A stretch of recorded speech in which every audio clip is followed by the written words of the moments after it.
This week in That Just Happened, we have to talk about Fallout. Invincible Season 2 has come to an end, and I want to touch on Joe Bob for just a second.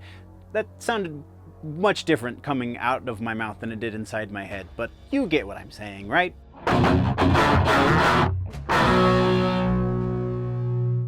Okay, so yeah, reviews for lazy people. That is the idea for the show. Fallout series on Amazon. This is what I was hoping it would be, honestly. There is apparently, actually no, I think even the concerns for the prevalence of the Brotherhood of Steel, that was a big issue with the community at large that follow the lore much more closely than I. Apparently there was rumor of when the story was supposed to take place inside of the Fallout lore, but from what I've been able to gather and actually the little bit of other reviews I've watched or seen, it seems that this falls in a spot that makes sense with how prevalent the Brotherhood of Steel is. So that was a non-issue, and from where I sit, it doesn't really break lore outside of that. And again, that doesn't even break lore. So there's no lore breaking issues here. This is just, I don't know, it doesn't have quite the same sense of humor as the games do, but it's very, very close. I think the incorporation of, and now I'm gonna brain fart the actor's name again, but the British guy that does the voice of Cogsworth in the series, it's not the same guy who does the voice of Cogsworth in the games. He's a British actor who does a lot of British sitcom stuff. Again, blanking his name because I don't take any notes for this show. But I think incorporating him as that and then actually seeing him as an actor in this world was a really cool touch. And just following, I mean, I don't know that we've ever followed the story of a ghoul to this degree. And I think that was a really interesting expansion of the universe, in that we kind of see how this world is digested through eyes that are effectively as old as this world, which is a very unique perspective, and I think they really nailed that. I think Walton Goggins was a fantastic choice to play the ghoul, and honestly, he steals the show. He's not the star of the show necessarily. He is the main character in one of the more prevalent subplots, but he is not the overall main character of the story. That goes to the character's name was Lucy. I'm drawing a blank on the actor's name, but it was. I'm just gonna keep gushing. I haven't honestly rewatched anything for it yet to really put it under the same kind of analytical eye as I would for a movie that we would talk about here or something like that. But coming from a fairly casual fan of the franchise, this is exactly what you want out of a video game adaptation. This will honestly very likely go down as one of the best video game to live action adaptations we've ever received, just because it's that spot on. So very excited to see what the next season has, because we do know they're coming back for a second season. And yeah, so that's what we got for that. Let's talk next about Invincible, the final few episodes. I still have to finish episode 8. I'm about halfway through episode 8. But so there has been Jeremy over at Den of the Nerds I did not realize, I don't know that I've actually seen the numbers, but according to him, and he's usually much more well-informed when it comes to that kind of information, the second season has seen a significant drop-off as far as viewers go on the Invincible series. Part of that is due to the gap, but how much of a drop-off, I don't know if it's as significant as he was making it sound in his video, or if it's as significant as the naysayers in the community want it to be. Because like I said in the main video this week, it hasn't left the top 10 on Amazon. That could be artificial, they could just be keeping it there because they're trying to promote it, and that's a good vehicle through which you can promote a thing, is by saying it's a top 10. So if it's already popular, then you're going to get more people watching it because they want to see the popular thing so they don't feel left out, right? So potentially that is a fake top 10 placing for the last however long it's been since season 2 started. but I don't, we haven't seen Amazon do that previously to my knowledge. So I don't think that's the case. I think it is popular enough to maintain its spot in the top 10 for TV programming on Amazon Prime. Like that's whether or not it's less viewership than before, I think is irrelevant to the fact that it's enough viewership to continue the series. So if you want to believe rumors that we talked about in the rumor mill, again in the main episode, this is going to go on through season 5. Like they can justify it by the numbers that they're getting. So I think if you're afraid it's going to go away and that's why you're not watching it, you should not be afraid of that. It seems they are going to finish the story that happens presumably in the first collection, the first trade collection for the franchise, for the series, the original comic book series.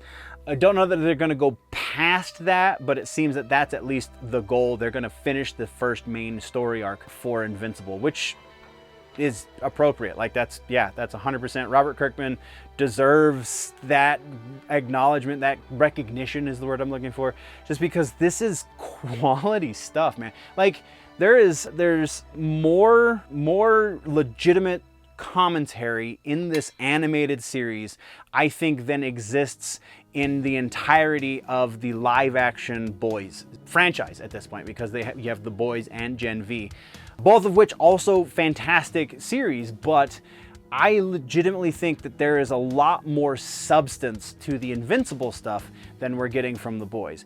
And it's getting overlooked because of its animated nature by people who are outside of the community. Like if you're a fan of the comics, you're watching the show. You're comparing the comics to the show and seeing all the variations and pointing them out and making whole videos about them and yada yada yada. But what you want to see is normies watching this kind of stuff. You want to see people who wouldn't have read the comic books see how good this story is and then go, oh, this is based on a comic book, and then they go pick up the comics. That way our favorite medium thrives, right? So I think that people are writing it off to a certain degree because it's animated. I know I'm related to at least one of those people, so it's not something that's entirely lost on me. But I think by season 3, because it will probably be sometime before we see season 3, I think by season 3 we'll have a better feel for the pattern of fall off, and then a better idea of how exactly we can help promote it in our own lives, because this is just that good. I want to see what happens next. And if it doesn't survive, then I can't see what happens next. So I'm just going to be a cheerleader for it and hope that does something. But that's what we got there. So let's talk real quick about Joe Bob. Those that don't know, Joe Bob Briggs is a dude who does the Last Drive-In show. He's done some variation of it since the early 90s. It's been on a number of different outlets, cable TV. I believe he was on some sort of like, I forget the public access. I believe he started on public access when he first, and he was a movie reviewer that was doing text reviews in like newspapers and magazines and stuff. Is how his career started, and then it's just kind of evolved into the show that he has currently on Shudder.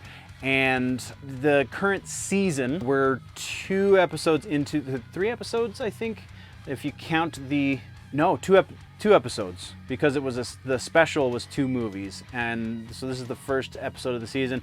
Toxic Avenger is what he did last week. This is another thing that I feel like needs a little bit of a profile raise. While I was away, I saw a little bit more of satellite television. I was going to say terrestrial TV, but it wasn't terrestrial, it was satellite. I saw a little bit more non-internet TV than I normally do, and there was a lot of promotion for Joe Bob, which I think is great. I just think that's not really where his audience is, and I don't remember exactly where I wanted to go with this. I just think that raising the profile of the Joe Bob, the Last Drive-In show on Shudder, is as a noble cause, and you learn things like that's, I think, the big thing about Joe Bob is I've seen the original Halloween movie God knows how many times at this point, because it's probably one of the greatest, if not the greatest, Halloween-related horror movie, just horror movie in general, ever. Just the pacing, Carpenter is a genius, and that is kind of his magnum opus in a lot of ways. And soundtrack, just, I don't know, just tension all over the place on that movie.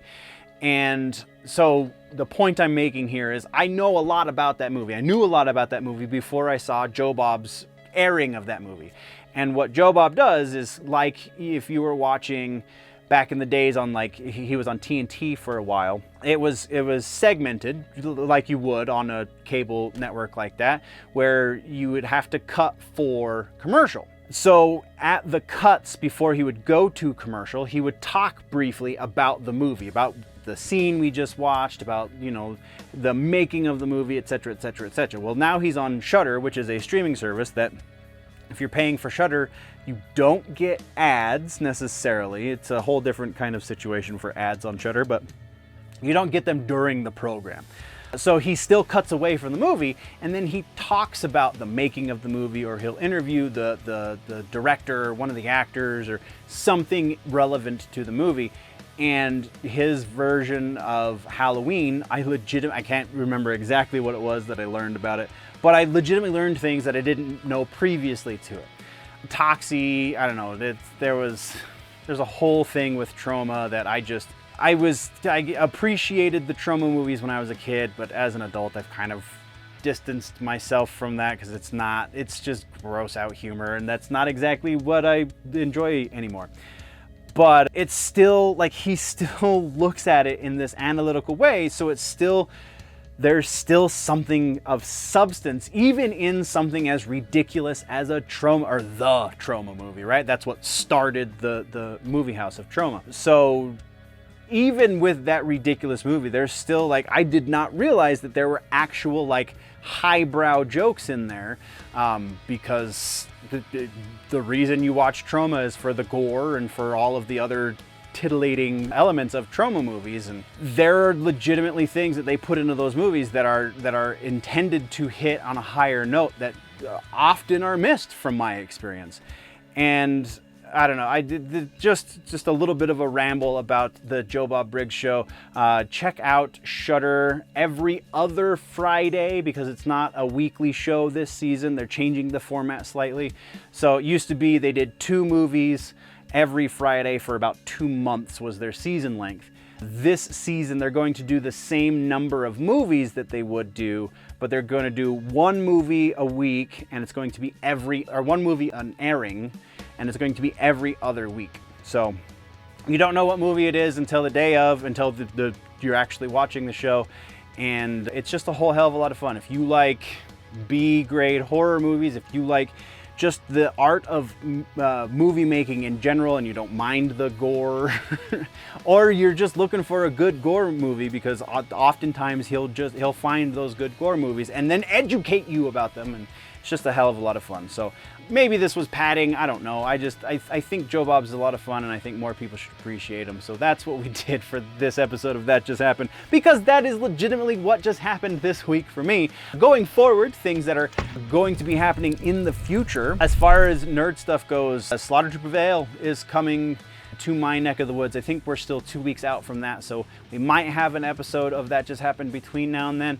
And then there's a movie coming out, and I don't remember which one it is, but very likely we'll have a movie to talk about, and hopefully I'll actually finish Invincible, just because I really want to see how the season 2 ends. So yeah, there we go, nerds. That just happened this week with Generally Nerdy. What happened with you this week? Let's talk about that down in the comments section. Did you see something fantastic that you must raise the profile of with everyone else in the community? Let's talk about that. Let's have that conversation.